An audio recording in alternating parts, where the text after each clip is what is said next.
When you follow God, sometimes things get tough, they get tight. But if you keep pushing just on the other side of when you think it's the darkest, something miraculous will happen that will change your life. In Chicago was where it started about 18 years ago. I had this play called I Can Do Battle by Myself, I think it was the first one. And Madea was in the show, but there was a lady who was supposed to show up who didn't.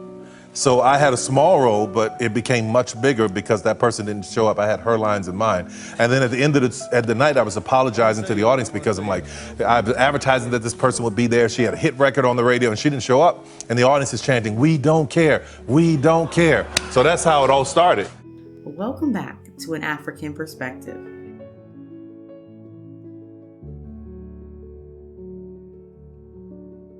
It was a very, very difficult time. It was a child that was born to two wounded parents, and they were wounded children themselves. My mother was 17 and my father was about 19 when they got married. And I came along when she was 24 years old. And there was a lot of pain in the house. There were a lot of arguments. He was very physically abusive and verbally abusive to the both of us. It was really a difficult and very hard time, especially for a man child. I don't know what it's like for a little girl, but I'm sure it's just as painful. But for a boy child, a man child, to watch his mother being beaten and belittled, it was really, really hard. So I went under the house and I built this little, put some wood up in between some of the pillars and built this little safe place for me. And I painted it robin egg blue. I had found some paint somewhere, painted it blue, and I would sit in this room and I would let my imagination take me to other places. I would just be somewhere running through grass and trees while I'm listening to all of the pain and all of the heartache up above me in the floorboards. So it was a very difficult time. But the beauty in that moment, and I say this to people all the time, is that I know that all things work together for your good. When I am writing a script or a movie or writing the Have and Have-Nots, or if Loving You Is Wrong, or writing any of these shows or movies, in my imagination, I go to a place where I'm in that world. And that was formed and born inside of all that pain. So the little boy's imagination is where the man goes now to feed his dreams. So it's a beautiful thing when you know that all things are going to work together for your good. I started doing this play after watching the Oprah Winfrey show. She said it was cathartic to write things down. Now, I didn't know what cathartic meant, so I had to go find a dictionary. So I'm saying in high school, I went and found a dictionary and I started writing things down in this journal. And I was using different characters' names because if someone found it, I didn't want them to know that I had been through the things that I was talking about. I was talking about adult survivors of child abuse at the time. So in 1993 or so, I moved to Atlanta. I moved in 92. In 93, I decided to put the play up.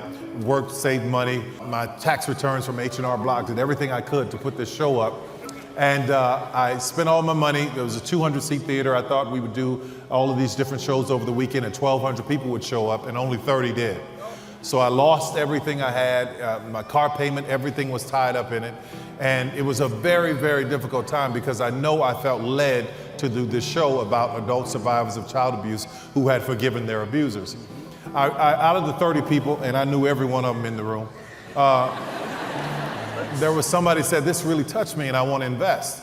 That's how you know when God is doing something for you, because he'll put you on a path, and just when you think you're at the end, somebody or someone will show up and say, "Hey, here's another opportunity over here." So from about 93, 94, 95, 96, 97, we did this play once a year, everywhere, in these little small towns outside of Atlanta, and they never worked. They never worked. Every time I'd go, something would happen. I'd go get a job, and I'd go, after I'd work on the job for a couple of weeks, I'd get a call saying, "Hey, Tyler, we want to try the play somewhere else." And I go to my boss and I say, "Listen, I need 2 weeks off to go do this play." He's like, "Man, you just been working here 2 weeks. How do you think you can get 2 weeks off?" And I go back to my desk and I sit and I pray and I was like, "Okay, God, I know I just got this job. I know I just did the play, it didn't work. I got another opportunity here. If this is you telling me, make it plain. What should I do?" And I hear this voice say, "Quit." Now, I'm not telling you to go quit your job. I'm telling you my story. Quit your job, send me your bill, say, "You told me to quit." No.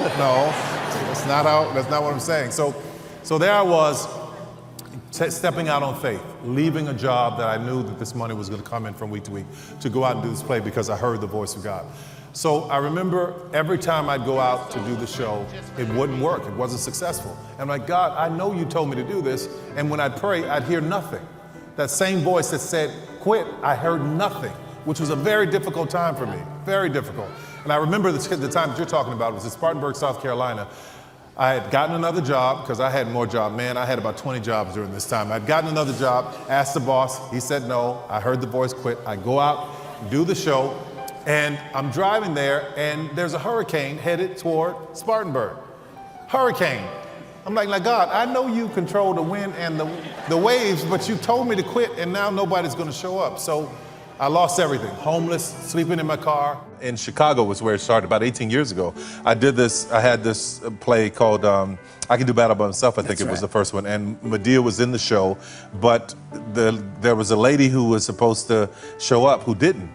So I had a small role, but it became much bigger because that person didn't show up. I had her lines in mind. And then at the end of the night, I was apologizing to the audience because I'm like, I was advertising that this person would be there. She had a hit record on the radio and she didn't show up. And the audience is chanting, "We don't care, we don't care." So that's how it all started. When you follow God, sometimes things get tough, they get tight. But if you keep pushing just on the other side of when you think it's the darkest, something miraculous will happen that will change your life. Something will open up that will blow your mind. So it was 1998, and I got an opportunity to do the show again, and it was at the House of Blues. And I was like, I don't know, I'm done. I'm gonna do like my mother said. My mother, who loved me dearly. We were doing a play at that Spartanburg trip, and I couldn't afford to pay the credit card because she had rented a van for us. And that bill was $300. And $300 to my mother was like 30 million. Let me tell you something. My mother loved me to death, sweet, wonderful woman, but she would cuss you out and beat you up and then pray for you as she's taking you to the hospital. That's the kind of person she was.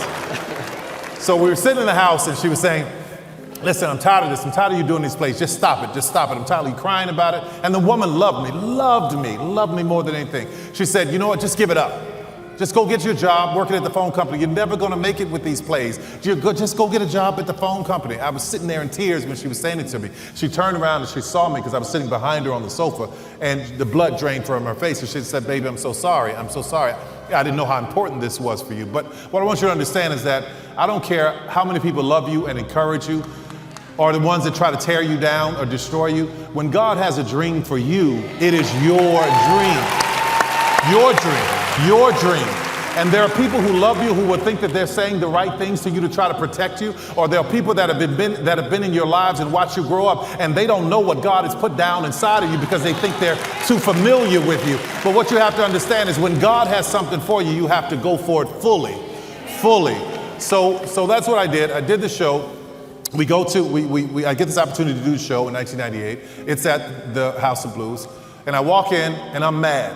And I'm angry because all those years, those 7 years of me trying to get this play up, nothing was happening. God would tell me to quit, then he'd get me out there and he'd leave me.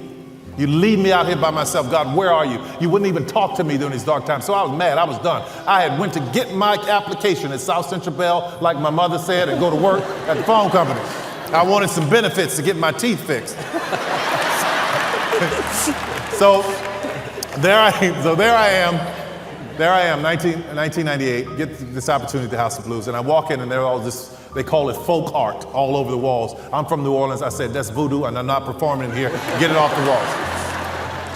So they told me the next day, well, House of Blues was pulling out. So House of Blues was gone. So the name of the place would return to its original name. It was a church. It was called the Tabernacle. So I was about to perform in a place called the Tabernacle. I go and I do the show, and I'm complaining all the way. I'm there putting on my makeup, getting ready to play the old man Joe, and I got attitude. I'm just mad. I'm upset. I'm like, I don't want to do this. And I hear that voice, that one that told me to quit, say, "Shut up." Let me tell you something. When God tells you shut up, you sit around like, what happened? And he said, "Get up and look out the window." I got up and looked out of this little dusty window, and there was a line around the corner trying to get in the building. And the place sold out over and over and over again. And I said, "God, where were you in all those times?" He said, "I was proving you to see that you would honor this, that you would do the right thing with it." Sometimes when you're not hearing from God, God is trying to see what you're going to do in the situation that you're in. No matter how many people lied to me, no matter how many people told me I couldn't do it, I kept the dream alive. And And there are some dreams in this room. And I want you to know something. The people like the economies and things going on, this is the time for you to step out on faith. I promise you, there's a transferring of things that is happening in this time, and you will miss it. It'll slip right out from under you.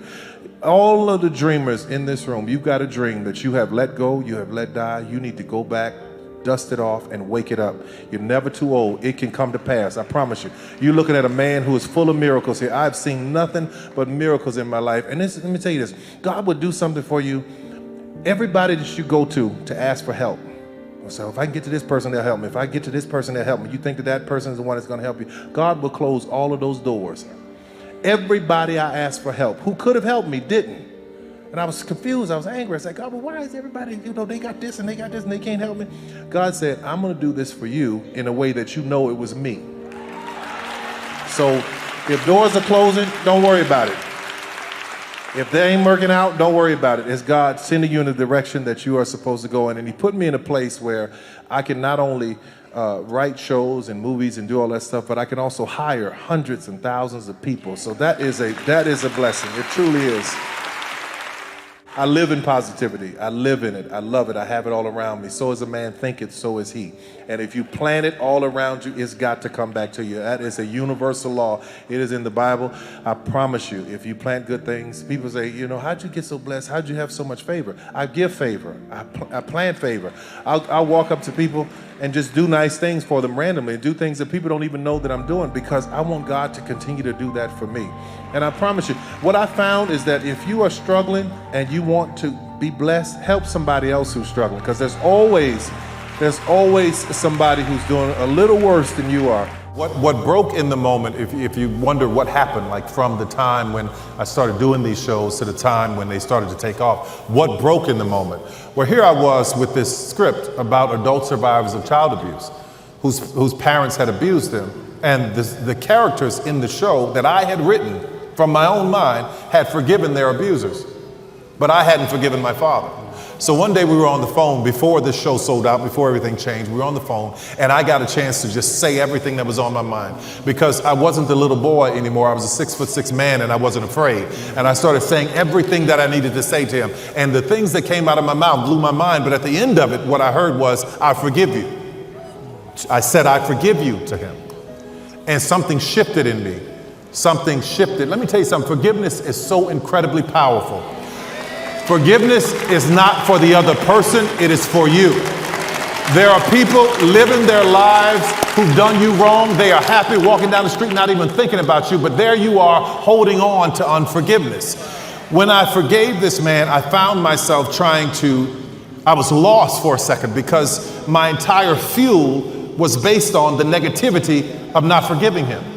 But once I forgave him, I had to find a way to find another source of fuel. So the negativity and all the darkness that I'd been through was the source. Now I needed a more positive source. Now I needed a good source, a pure source. It's like taking a car that runs on diesel and putting regular gasoline in it. And then all of a sudden you say drive, and something's going to go wrong. So you have to rework all the components inside of your mind to be able to understand how to function in positivity. So that shift for me was so incredible. Forgiveness did all of that for me. And the minute I did that, the minute I started to function and doing the right thing and being positive, I went from nobody coming to the show to not having enough seats for the people to get into the place. That's all for the video. I hope you liked it. Subscribe for more content like this and hit the like button and share. Also leave a comment if you have a topic you want us to cover. Until next time, take care.